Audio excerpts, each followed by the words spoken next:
আপনাদের বলে দিই, যে সমস্ত স্টুডেন্টগুলো ক্লাস 9-এ পড়ো, হ্যাঁ, আমি একটা সাজেশান পেজ তৈরি করেছি। দেখো, সামনে ফার্স্ট সামেটিভ এক্সামিনেশন আসছে 2025 সালে।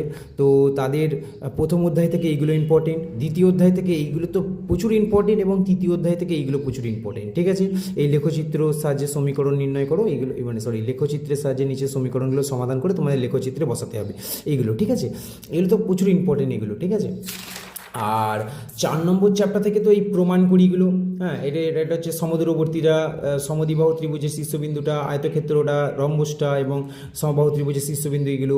আর 5 নম্বরে অপনয়ন পদ্ধতিতে আমি দেখো দুটো দিয়েছি, এই দুটো দিয়েছি, মানে এইদিকে অর দিয়ে দিয়েছি। আর তুলনামূলক পদ্ধতিতে আমি দুটো দিয়েছি, প্রচুর ইম্পর্টেন্ট এগুলো। আচ্ছা, 5 নম্বর, আর এই 5 নম্বর অধ্যায়ে আরও কিছু ইম্পর্টেন্ট আছে, সেগুলো হচ্ছে তোমাদের 8 নম্বর অধ্যায়ে তোমাদের এই উৎপাদক বিশ্লেষণগুলো। ঠিক আছে, এই উৎপাদক বিশ্লেষণগুলো তো মানে বিরাট ইম্পর্টেন্ট লাগছে আমার। ঠিক আছে, এই উৎপাদক বিশ্লেষণগুলো একটু করে যাবে। আর যদি শর্ট কোশ্চেন তোমাদের চাই, আমাকে একটু কমেন্ট করে জানাবে, তাহলে আমি একটু সাহায্য করতে পারি। ওকে ওকে, এই যে এটা, এই দেখো, এই 2 নম্বর সেই এই যে আয়েশা রফিকের এই অঙ্কটা ইম্পর্টেন্ট আছে, প্লাস তোমার এই লব হটটা ইম্পর্টেন্ট আছে। ঠিক আছে, আর একটা বলে দিই, দাঁড়াও, নোটের অঙ্কটা, হ্যাঁ, দেখে যাবে, আর প্লাস এই 10-এরটা দেখে যাবে।